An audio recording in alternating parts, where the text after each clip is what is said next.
वाराणसी की गलियों में एक छोटी सी कुटिया थी जहां 78 वर्ष के वृद्ध भिक्षु स्वामी आनंदानंद जी अपने जीवन के अंतिम दिनों में थे। वे गंगा किनारे बैठकर घंटों ध्यान लगाते और भगवान शिव का स्मरण करते रहते, परंतु उनके ध्यान के बीच बीच कभी कभी आंसू बहने लगते, जैसे कि वे किसी की प्रतीक्षा कर रहे हों लेकिन अधूरी प्रतिज्ञा के बोझ में बंधे हों।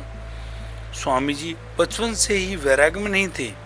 सन 1920 के दशक में उनका नाम राजन हुआ करता था। वे काशी के एक प्रसिद्ध व्यापारी के इकलौते पुत्र थे।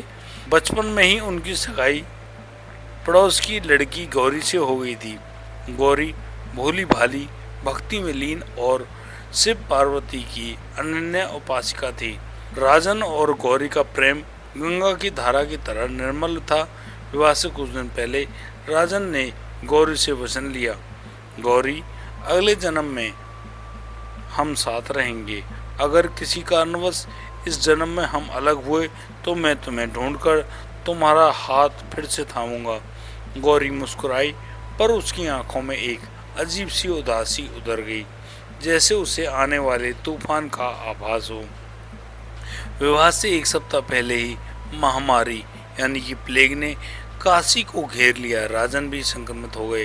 अंतिम समय में उन्होंने गौरी को देखने की बहुत कोशिश की, लेकिन परिवार ने संक्रमण के डर से मिलने नहीं दिया। गौरी ने रात रात भर गंगा किनारे बैठकर शिव से प्रार्थना की, लेकिन नियति अड़िग थी। एक ठंडी सुबह राजन की सांसें पूरी हुई, उनकी देह यात्रा गंगा में प्रवाहित कर दी गई। यह गौरी के लिए एक आघात असहनीय था। उसने भगवान शिव की मूर्ति के सामने खड़े होकर कसम खाई कि शिव शंकर, अगले जन्म में चाहे जितने भी जन्म लग जाएं, मैं राजन को अवश्य ढूंढूंगी और अधूरी शादी जरूर पूरा करूंगी। कुछ महीनों बाद गौरी ने भी गंगा में जल समाधि ले ली। सालों बीत गए। राजन का पुनर्जन्म एक ब्राह्मण परिवार में अनंत के रूप में हुआ और गौरी का पुनर्जन्म दक्षिण भारत के एक वैष्णव परिवार में माधवी के रूप में हुआ। अनंत बचपन से ही वाराणसी और गंगा के प्रति अजीब सा आकर्षण महसूस करता। वहीं माधवी को भी शिव मंदिरों के प्रति अनन्य प्रेम था, जबकि उसका परिवार विष्णु भक्त था।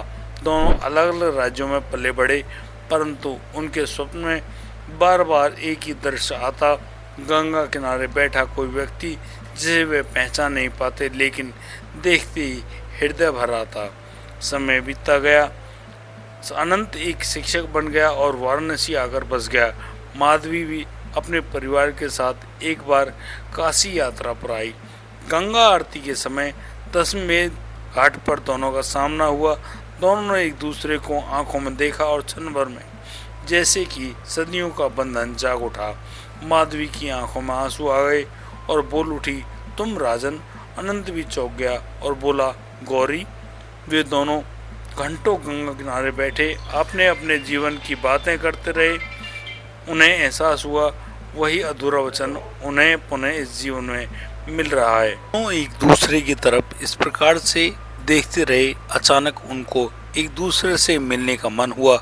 फिर दोनों घंटों गंगा किनारे बैठे अपने अपने जीवन की बातें करते रहे। उन्हें एहसास हुआ वही अधूरा वचन जो उन्हें पुनः इस जन्म में मिला रहा है।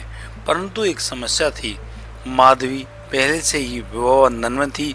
उसका पति जीवित था और अच्छा इंसान भी। दोनों ने बहुत सोचा। अनंत ने कहा, गौरी, शायद भगवान ने हमें इस जन्म में मिलाया, लेकिन विवाह के लिए नहीं, बल्कि आत्माओं के बंधन को पूरा समझने के लिए। वचन का अर्थ केवल शरीर का साथ नहीं होता, आत्मा का साथ भी वचन निभाता है। उन्होंने साथ में गंगा में दीप प्रवाहित किया और अगले जन्म में मिलने की प्रतीक्षा छोड़ इस जन्म को ईश्वर भक्ति में समर्पित कर दिया। कुछ वर्षों बाद अनंत यानी कि स्वामी आनंदानंद जी वाराणसी के घाट पर बैठे ध्यान में लीन थे। उसी समय एक वृद्धा उनके पास आई। वह कोई और नहीं, माधवी थी। दोनों ने अंतिम बार मुस्कुराकर एक दूसरे को प्रणाम किया। फिर कुछ दिनों बाद दोनों की जीवन लीला समाप्त हो गई, यानी कि दोनों की मृत्यु हो गई। और कहते हैं गंगा की धारा में उसी रात दो दीपक एक साथ बहते हुए अदृश्य हो गए थे और शायद किसी नए जन्म की तैयारी करने लगे थे। दोस्तों, आज की घटना में सिर्फ इतना ही। दोस्तों, आपको ये कहानी कैसी लगी? आप अपनी राय हमें हमारे कमेंट बॉक्स में लिखकर अवश्य दें, ताकि हमको भी मालूम चले कि हमारे द्वारा किया जा रहा ये प्रयास आपको कैसा लग रहा है। दोस्तों, यदि आपने अभी तक चैनल को सब्सक्राइब नहीं किया है तो सब्सक्राइब अवश्य कर दें। राधे राधे।